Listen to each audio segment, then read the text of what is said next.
కుటుంబ వారసులకు తెలియకుండా ఇంటిని ఒకరి పేరు మీద నుంచి బదలాయించిన ఘటన జనగామ జిల్లా స్టేషన్ గణాపూర్ మండలంలో చోటు చేసుకుంది. మహంకాళి వెంకటేశ్వర్లకు 3 కుమారులు 2 కుమార్తెలు ఉన్నారు. అయితే వారిలో ఒకరికి ఎటువంటి ఆస్తి అప్పుతో సంబంధం లేదని 1998లో హైదరాబాద్కు వెళ్లిపోయారు. అయితే ఇంటి పన్ను చెల్లించిన మరుసటి రోజే మరొకరు పేరు మీదుగా బదలాయించారని కుటుంబ సభ్యులు ఆవేదన వ్యక్తం చేశారు. దీనిపై అధికారులు చర్యలు తీసుకుని తమకు న్యాయం చేయాలని కోరారు. మహంకాళి వెంకటేశ్వర్ల యొక్క ఆస్తి మార్పిడి మా గ్రామ పంచాయతీ లాగిన్లో కూడా జరగలేదు. మరి అది ఎక్కడ జరిగింది అనేది తెలుసుకోవాలి. దాన్ని సంబంధించిన విచారణ మీరు చేపట్టడం జరుగుతుంది. అది ఎవరి ద్వారా జరిగింది అనేది మరి తెలుసుకోవాల్సిన అవసరం ఉంది. నేను 3 నెలల కింద వచ్చిన ఏప్రిల్ 1 నుంచి యాజ్ అండ్ డేట్ వరకు మరి లాగిన్లో చూడడం జరిగింది. నా లాగిన్లో కాలేదని మరి ప్రింట్ తీయడం జరిగింది. దాన్ని కూడా ప్రింట్ వారికి అందజేస్తాం. దాని ద్వారా వారు చర్యలు చేపట్టుకోవచ్చు. మా నాన్నగారు పూర్వం నుంచి వచ్చిన ఇల్లు 11/11/2024 వరకు మా నాన్నగారి పేరు ఉన్నది. మేము పైన ఉంటున్నాము. మా అడ్రస్లు కూడా అవేను. 12/11 నాడు మా తమ్ముడి పేరు రాసిన ఆన్లైన్లో మా తమ్ముడి పేరు చూపెడుతున్నారు.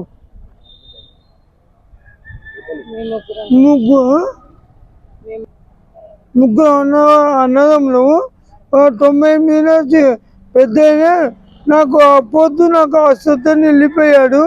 వచ్చినాక ఇద్దరికి అని చెప్పి అనుకుంటే ఇప్పుడు చిన్నతను 12వ తరగతి చిన్నైనా మార్చుకున్నావు. వస్తాను ఇద్దరికి రావాలి.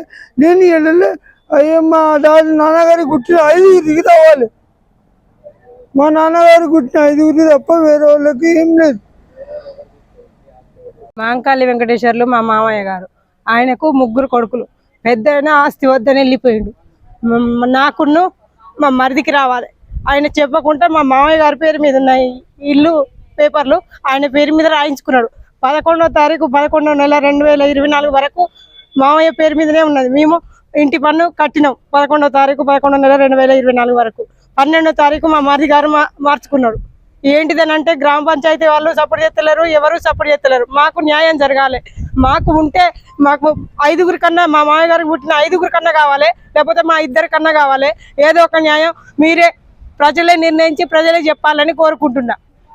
ఈ నెల 11వ తారీఖు మేము ఇంటి పన్ను కట్టినాం. 12వ తారీఖు మార్చిను. 11వ తారీఖు 11వ నెల 2024 రోజు మేము ఇంటి పన్ను కట్టినాం. తెల్లారే 12వ తారీఖు 11వ నెల 2024లో మార్చిళ్ళు. ఎవరికి చెప్పకుండా గ్రామ పంచాయతీ వాళ్ళు ఎట్లా మార్చిళ్ళు, ఎందుకు మార్చిళ్ళు, ఇంటిమేషన్ లేదు, ఏం లేదు, ఎవరికి చెప్పలే. ఇది ఎవరిదైనా ఇట్లే ఉంటుందా? ఇది పద్ధత? మరి చెప్పండి, మీరే న్యాయం చెప్పండి. మాకు వస్తే 2కి రావాలి, లేదంటే 5గురికి. ఒక్కరి పేరు మీద ఈ ఇల్లు ఆయన పేరు మీద ఉండొద్దు. వస్తే మా 2కే. పెద్ద ఆయన వద్దని పోయింది కాబట్టి నా భర్తకు మా మరిదికి, లేదంటే 5గురికి చెయ్యమనండి. పాత పేరు మామయ్య పేరన్నా మార్చమనండి, లేదంటే 5గురికా 2కా మార్చమనండి. మామయ్య పేరు మార్చినా ఏంలే, 5గురికి మార్చినా ఏంలే, 2కి మార్చినా ఏంలే. ఒక్కరి పేరు మాత్రం ఉండొద్దు. విజయ్ కుమార్ పేరు మాత్రం ఉండొద్దు. ఆయన ఒక్కడు పుట్టలే, మేము కూడా పుట్టినా, నా భర్త కూడా పుట్టిండు, మేము కూడా ఉన్నాం. మాకు తెలియకుండా ఏ అధికారి చేసినా వాళ్ళ మీద కఠిన చర్య తీసుకోవాలని కోరుతున్నాను.